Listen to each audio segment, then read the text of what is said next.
Button हमारा कहां दबेगा? बाबा साहब मर रहे, बाबा साहब मर रहे, मानो श्री कांतीराम साहब मर रहे, मानो श्री कांतीराम साहब मर रहे, मानो श्री कांतीराम साहब मर रहे। बहुजन समाज पार्टी जिंदाबाद, बहुजन समाज पार्टी जिंदाबाद, बहुजन समाज पार्टी जिंदाबाद, बांसूत्री माती जी जिंदाबाद, बांसूत्री माती जी जिंदाबाद, बांसूत्री माती जी जिंदाबाद।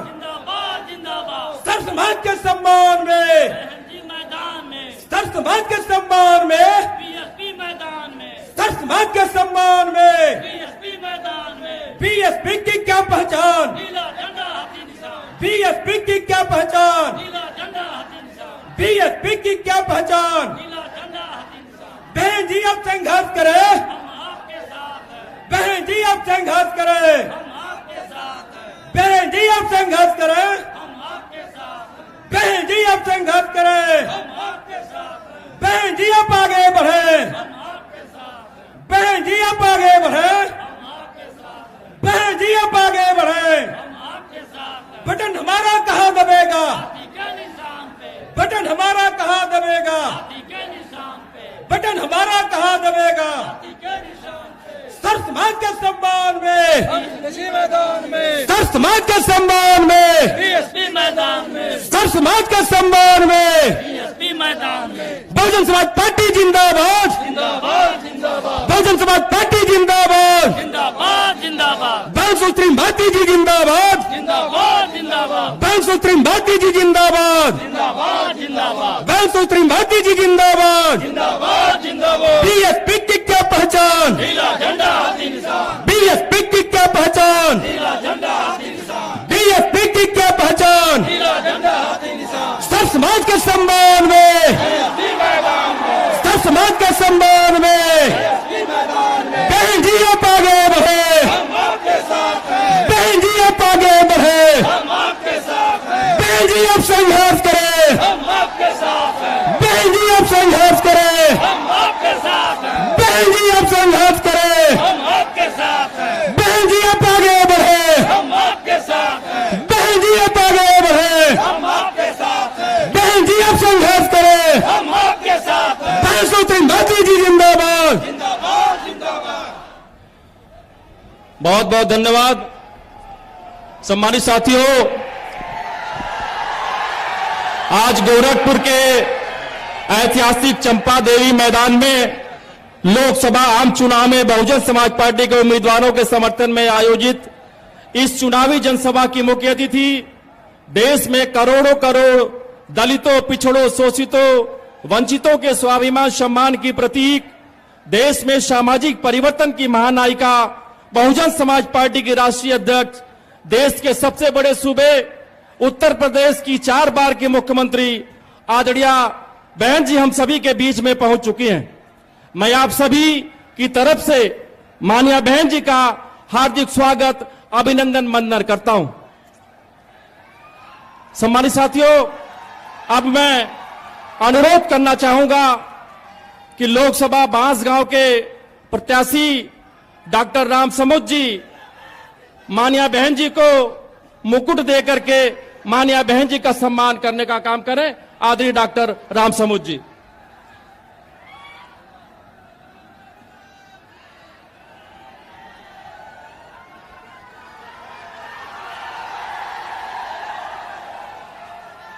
अब मैं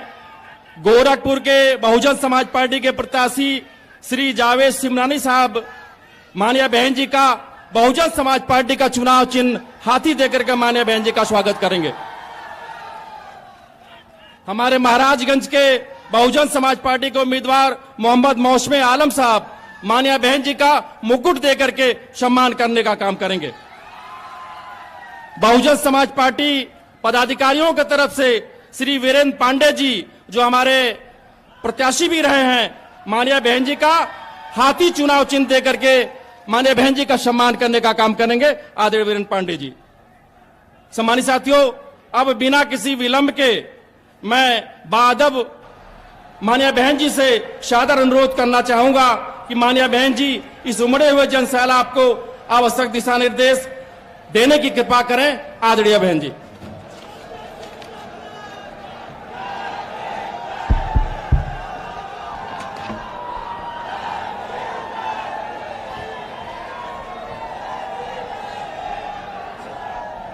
बीएसपी की इस चुनावी जनसभा में इकट्ठा हुए पार्टी के सभी छोटे बड़े पदाधिकारी एवं कार्यकर्तागण, आज आप लोग देश में व यहाँ आपके उत्तर प्रदेश स्टेट में भी लोकसभा के लिए हो रहे आम चुनाव में अपनी पार्टी के उम्मीदवारों के समर्थन में मुझे सुनने के लिए यहाँ इकट्ठा हुए हैं, तो उसके लिए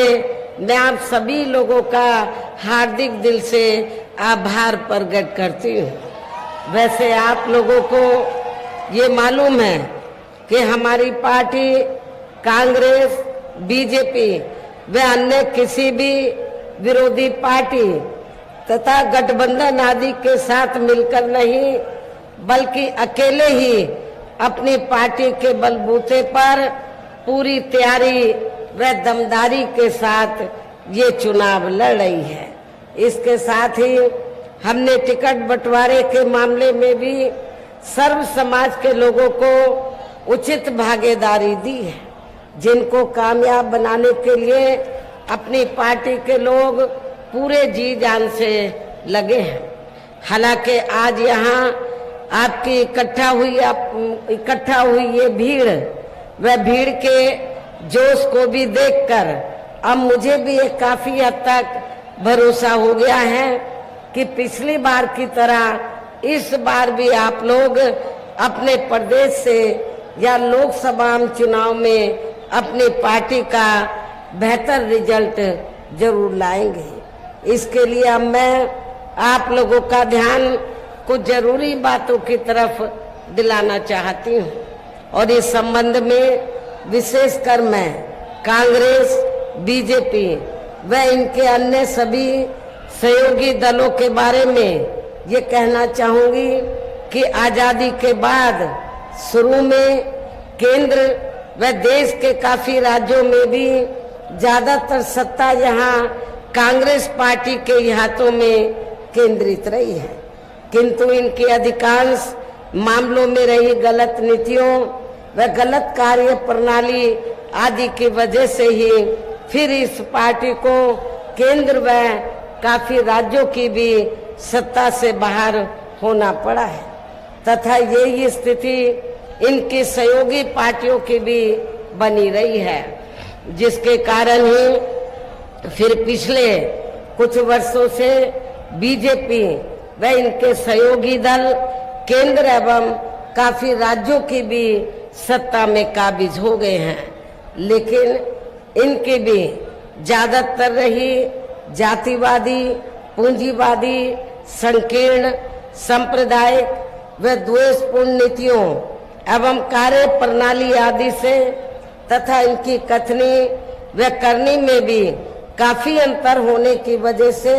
अब ऐसा लगता है इस बार ये पार्टी भी यानी कि भारतीय जनता पार्टी भी केंद्र की सत्ता में आसानी से वापस आने वाली नहीं है, बशर्ते यदि ये चुनाव इस बार फ्री एंड फेयर होता है तथा आम चर्चा के मुताबिक वोटिंग मशीनों में भी कोई गड़बड़ी आदि नहीं की जाती है। और वैसे भी इस बार चुनाव में इनकी कोई भी पुरानी एवं नई चल रही नाटकबाजी, जुमलेबाजी व गारंटी आदि काम में आने वाली नहीं है, क्योंकि अब देश की जनता काफी हद तक इस बात को समझ चुकी है कि इनकी पार्टी ने अब तक देश के विशेषकर गरीबों, कमजोर तबकों, मध्यम वर्गीय एवं अन्य मेहनतकश लोगों को जो इन्हें अच्छे दिन दिखाने के असंख्य प्रलोभन भरे वायदे किए हैं तथा अनेकों हवाई व कहवाई व कागजी गारंटी आदि भी दी है, तो उनका जमीनी हकीकत में अभी तक इन्होंने लगभग 1/4 हिस्सा भी कार्य पूरा नहीं किया है, बल्कि इसके स्थान पर इनका ज्यादातर समय व ताकत भी या इनके अपने चहेते रहे बड़े बड़े पूंजीपतियों एवं धन्ना सेठों को ही ज्यादा से ज्यादा माला माल व धनवान आदि बनाने में तथा उन्हें हर स्तर पर छूट देने व बचाने में ही लगी रही है, जिनके अधिकांश आर्थिक सहयोग से ही ये पार्टी व अन्य पार्टियां भी अपना संगठन चलाती हैं तथा चुनाव आदि भी लड़ाती हैं, जिसका काफी कुछ खुलासा बॉन्ड की आई रिपोर्ट से भी हो जाता है। और इस संबंध में मैं आप लोगों को ये बताना चाहती हूँ कि अभी कुछ दिन पहले माननीय सुप्रीम कोर्ट ने बॉन्ड के बारे में जो रिपोर्ट का खुलासा किया है, तो उससे ये स्पष्ट हो जाता है कि इस देश में कांग्रेस, बीजेपी व अन्य विरोधी पार्टियों ने यहाँ बड़े बड़े पूंजीपतियों व धन्ना सेठों से अपनी पार्टी के संगठन को चलाने के लिए व चुनाव आदि लड़ाने के लिए तो इन्होंने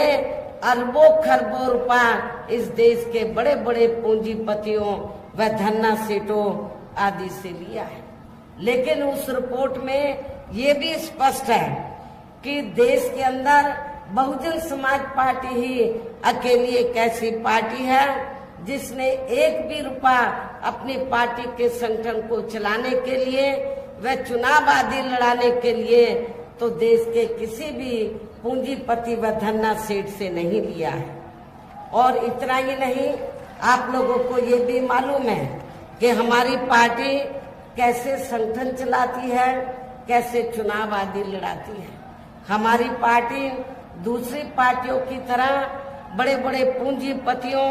व धन्ना सेठों से अरबों खरबों रुपया लेकर ना तो संगठन चलाती है और ना ही चुनाव आदि लड़ाती है, बल्कि हमारी पार्टी अपनी पार्टी के मेंबरशिप के जरिए जो धन इकट्ठा होता है, मेरे जन्मदिन के मौके पर जो धन इकट्ठा होता है पार्टी के लिए और चुनाव के दौरान भी जो कार्यकर्ताओं से थोड़ा थोड़ा धन इकट्ठा होता है, तो उस धन से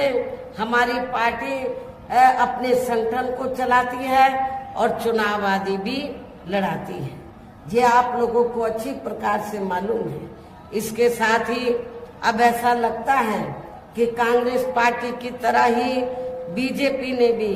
केंद्र की तमाम सरकारी जांच एजेंसियों का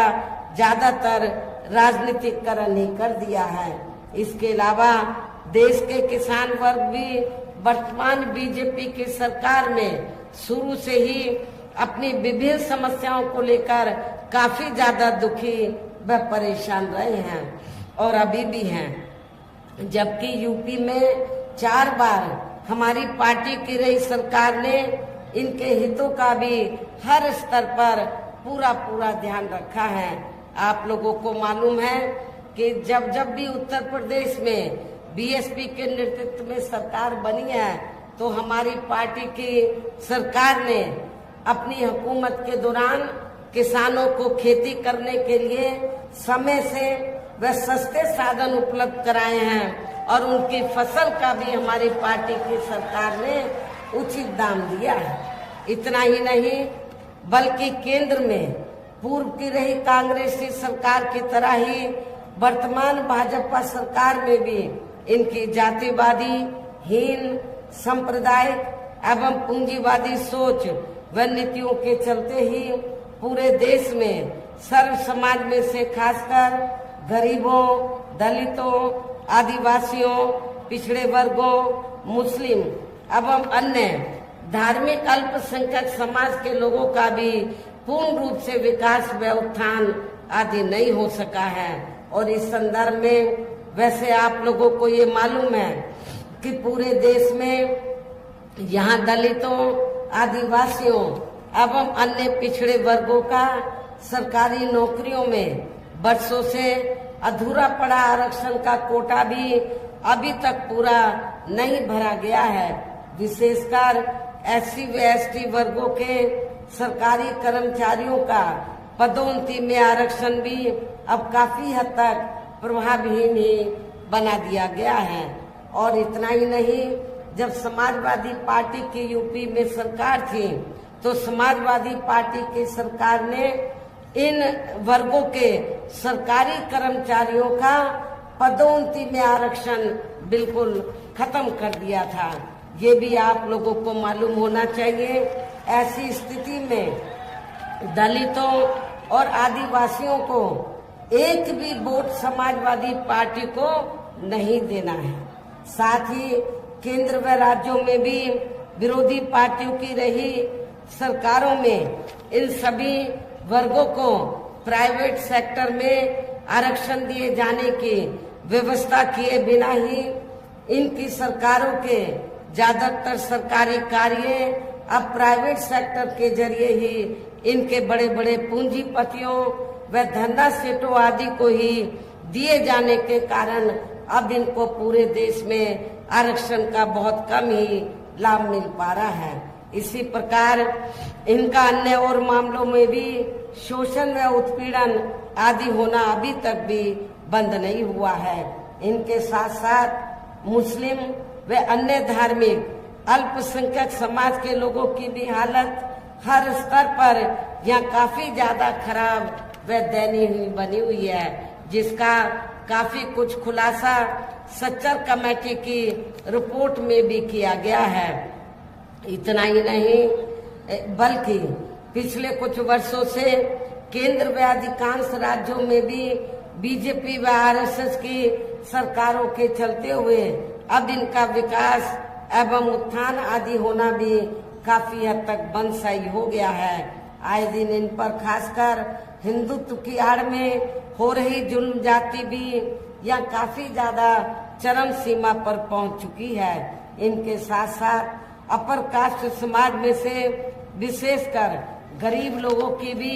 हालत हमें कोई खास अच्छी नजर नहीं आती है। इनकी गलत कृषि नीतियों के कारण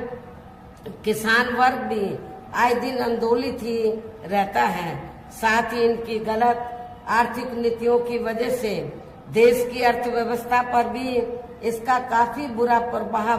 पड़ रहा है, जिससे यहाँ विशेषकर छोटे एवं मध्यम वर्गीय व्यापारी वर्ग भी काफी ज्यादा दुखी व परेशान हैं। और अब केंद्र में पूर्व की रही सरकारों की तरह वर्तमान भाजपा सरकार में भी यहाँ पूरे देश में गरीबी, बेरोजगारी एवं महंगाई आदि भी लगातार काफी ज्यादा बढ़ रही है। देश में हर स्तर पर फैला भ्रष्टाचार भी अभी खत्म नहीं हुआ है। ऐसे में अब आप लोगों को देश में हो रहे लोकसभा आम चुनाव में कांग्रेस, बीजेपी व इनकी सहयोगी पार्टियों को भी केंद्र की सत्ता में आने से जरूर रोकना है, जिनकी गलत नीतियों व गलत कार्य प्रणाली आदि को आप लोग काफी हद तक आजमा भी चुके हैं। ऐसी स्थिति में अब ये विरोधी पार्टियां इस चुनाव में भी किस्म किस्म के साम, दाम, दंड भेद आदि अनेकों हथकंडे इस्तेमाल करके केंद्र की सत्ता में आने की पूरी कोशिश में लगी हैं, जिनसे अपनी पार्टी के लोगों को हर स्तर पर काफी ज्यादा सावधान रहना है। और इस मामले में विरोधी पार्टियां अपने अपने पक्ष में हवा बनाने के लिए खासकर मीडिया, ओपिनियन पोल व सर्वे आदि का जो बड़े पैमाने पर इस्तेमाल कर रही हैं, तो उनसे भी अपनी पार्टी के लोगों को बिल्कुल भी गुमराह नहीं होना है। इसके साथ ही विरोधी पार्टियों के विभिन्न रूपों में जारी किए गए इनके हवाई व प्रलोभन भरे चुनावी घोषणा पत्रों एवं वायदों आदि के बहकावे में भी अपनी पार्टी के लोगों को कतई नहीं आना है, जिन्हें ये पार्टियां चुनाव खत्म होने के बाद ज्यादातर अमल में नहीं लाती हैं। और अब जिन पर से देश की जनता का अधिकांश विश्वास ही उठ गया है। यही खास वजह है कि हमारी पार्टी किसी भी चुनाव में अपनी पार्टी का कोई भी चुनावी घोषणा पत्र आदि जारी नहीं करती है। वैसे भी हमारी पार्टी किसी भी मामले में कहने में बहुत कम बल्कि कार्य करके दिखाने में ही ज्यादा विश्वास रखती है। और इस बात का सबसे बड़ा सबूत ये है कि उत्तर प्रदेश में 4 बार हमारी पार्टी के नेतृत्व में रही सरकार ने चुनाव में अपनी पार्टी के बिना कोई जारी किए गए चुनावी घोषणा पत्र के ही प्रदेश में आम जनहित में काफी कुछ ऐतिहासिक कार्य करके दिखाए हैं, जिनकी अब देश में अधिकांश पार्टियों की सरकारें काफी नकल भी कर रही हैं। जबकि इस मामले में हमारी पार्टी का ये कहना है कि यदि इन पार्टियों के स्थान पर केंद्र में हमें अपनी पार्टी की सरकार बनाने का मौका मिलता है तो तब फिर हमारी पार्टी की बनी सरकार केंद्र में यहाँ तक रही सभी विरोधी पार्टियों की सरकारों की तरह केवल हवाई व कागजी कार्य आदि नहीं करेगी, बल्कि उत्तर प्रदेश की तरह ही जमीनी हकीकत में ठोस कार्य करके दिखाएगी। और इस संदर्भ में खासकर मैं ये कहना चाहूंगी, केंद्र द्वारा देश में पिछले कुछ समय से अति गरीब परिवारों को अस्थायी तौर पर फ्री में जो थोड़ी सी खाद्य सामग्री आदि दी जा रही है, तो उससे इनका यानी कि गरीब लोगों का स्थायी तौर पर भला होने वाला नहीं है। लेकिन ये थोड़ा सा फ्री में राशन देकर बीजेपी व आरएसएस के लोग क्या करते हैं, जब चाहे देश में छोटा चुनाव हो, किसी भी राज्य में या बड़ा चुनाव हो, तो इसकी आड़ में बीजेपी व आरएसएस के लोग गरीब लोगों का जो वोट है उसको बनाने का प्रयास करते हैं, ये कहकर कि केंद्र की सरकार ने तुमको फ्री में राशन दिया है, जबकि इसमें रत्ती भर भी सच्चाई नहीं है। मैं आप लोगों को, गरीब लोगों को ये बताना चाहती हूँ कि आप लोगों को जो फ्री में थोड़ा सा राशन आदि दिया जा रहा है, तो ये आप लोगों के अपने खुद के पैसे का है, क्योंकि पूरे देश की जनता जो केंद्र की सरकार को टैक्स देती है और टैक्स के जरिए जो सरकार के पास पैसा आता है, उस पैसे से आपको मुफ्त में राशन दिया जाता है। इसलिए ये देन बीजेपी व आरएसएस की नहीं है, ये आप लोगों का पैसा है। आपके पैसे से ही आप लोगों को ये राशन आदि दिया जाता है। वैसे भी इनकी ये जटिल समस्या, गरीब लोगों की ये जटिल समस्या हर हाथ को काम देने से ही केवल दूर हो सकती है, जिसकी तरफ हमारी पार्टी की बनी सरकार विशेष ध्यान देगी। साथ ही देश में पिछले काफी वर्षों से आए दिन बढ़ रही गरीबी, बेरोजगारी व महंगाई आदि से भी जनता बहुत ज्यादा दुखी व परेशान है, जिसे भी आर्थिक नीतियों में तब्दीली करके जरूर दूर किया जाएगा। हिंदुत्व की आड़ में, धर्म की आड़ में भी पिछले कुछ वर्षों से खासकर मुस्लिम समाज के लोगों का द्वेष की भावना से जो इनका काफी ज्यादा शोषण व उत्पीड़न आदि किया जा रहा है, तो उसे भी जरूर रोका जाएगा। और ये सब हमने अपनी यूपी की रही सरकार में करके भी दिखाया है। आप लोगों को मालूम है कि जब उत्तर प्रदेश में जब भी बीएसपी के नेतृत्व में सरकार रही है, तो मेरी हुकूमत में कोई भी हिंदू मुस्लिम दंगा फिसाद नहीं हुआ है, अमन चैन का वातावरण कायम रहा है। इसके अलावा हमने यूपी में सर्व समाज में से गरीब एवं बेरोजगार लोगों को बेरोजगारी भत्ता आदि न देकर उन्हें बड़ी तादाद में रोटी रोजी के साधन भी उपलब्ध कराए हैं। जो अब ये कार्य भी अधिकांश ठंडे ही पड़े हैं, जिनको फिर केंद्र में बीएसपी की सरकार बनने पर प्राथमिकता दी जाएगी। कहने का तात्पर्य ये है कि देश में इस समय हो रहे लोकसभा चुनाव में विरोधी पार्टियों के जारी किए गए उनके हवाई व प्रलोभन भरे चुनावी घोषणा पत्रों आदि के बहकावे में अब यह खासकर देश के अति गरीबों, मजदूरों, बेरोजगारों एवं अन्य मेहनतकश लोगों को बिल्कुल भी नहीं आना है और अब इन्हें ऐसी सभी विरोधी पार्टियों को हर हालत में केंद्र की सत्ता में आने से जरूर रोकना है, जिनकी कथनी व करनी में काफी अंतर रहा है तथा जिन्हें ये लोग वर्षों से आजमा भी चुके हैं। ऐसे में अब मेरा यही कहना है कि आप लोगों को अपने खुद के व अपने प्रदेश, क्षेत्र एवं देश के भी हित में अपने वोटों को या कांग्रेस, बीजेपी व अन्य विरोधी पार्टियों को न देकर केवल अपनी एकमात्र हितैषी पार्टी बहुजन समाज पार्टी को ही देना है, जो ये पार्टी उत्तर प्रदेश की तरह ही देश में भी अपनी पार्टी की सरकार बनने पर फिर पूरे देश में यहाँ अपनी पार्टी की सर्वजन हिताय व सर्वजन सुखाय की नीतियों पर आधारित ही सरकार चलाएगी। इसके साथ साथ केंद्र से जुड़ी आपके क्षेत्र की जो भी यहाँ स्थानीय समस्याएं होंगी तो उन्हें भी फिर दूर करने का हर संभव पूरा प्रयास किया जाएगा। साथ ही यहाँ गरीबों, मजदूरों, बेरोजगारों, कर्मचारियों, किसानों, छोटे व्यापारियों एवं अन्य मेहनतकश लोगों के हितों का भी विशेष ध्यान रखा जाएगा। सर्व समाज में से खासकर दलितों, आदिवासियों, पिछड़े वर्गों, मुस्लिम व अन्य धार्मिक अल्पसंख्यक समाज के लोगों के विकास व उत्थान के साथ साथ हर स्तर पर इनकी सुरक्षा आदि के लिए भी सख्त कदम उठाए जाएंगे और तभी फिर यह वास्तव में अपने देश के महान संतों, गुरुओं व महापुरुषों में भी विशेषकर महात्मा ज्योतिराव फूले, श्री छत्रपति शाहू जी महाराज, श्री नारायण गुरु,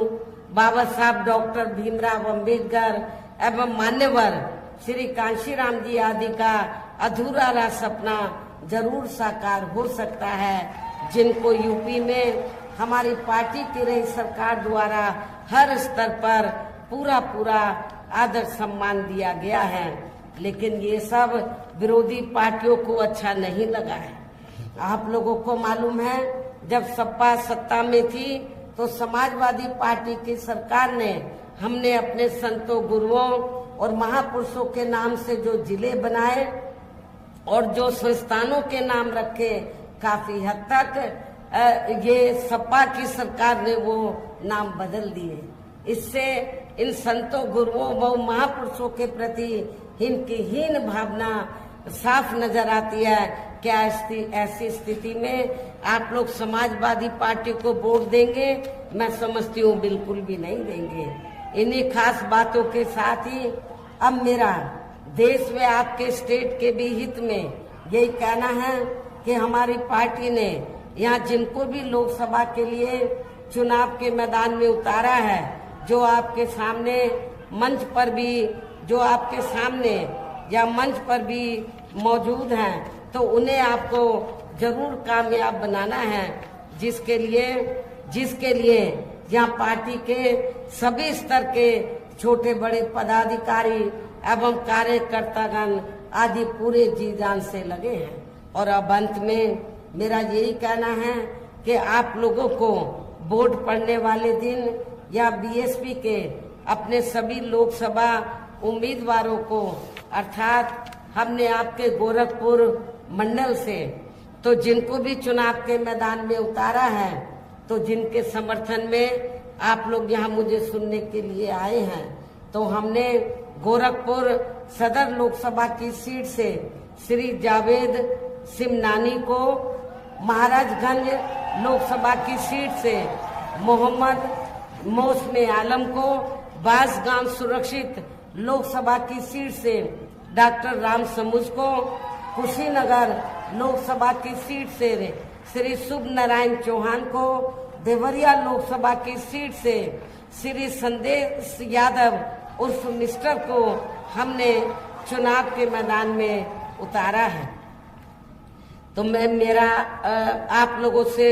यही कहना है कि बहुजन समाज पार्टी के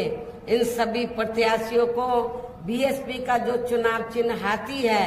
हाथी चुनाव चिन्ह के सामने वाले बटन को दबाकर इनको जरूर आप लोगों को कामयाब बनाना है, इनको पार्लियामेंट में जिताकर जरूर भेजना है। इस खास अपील के साथ ही अब मैं अपनी बात यही समाप्त करती हूँ। जय भीम, जय भारत।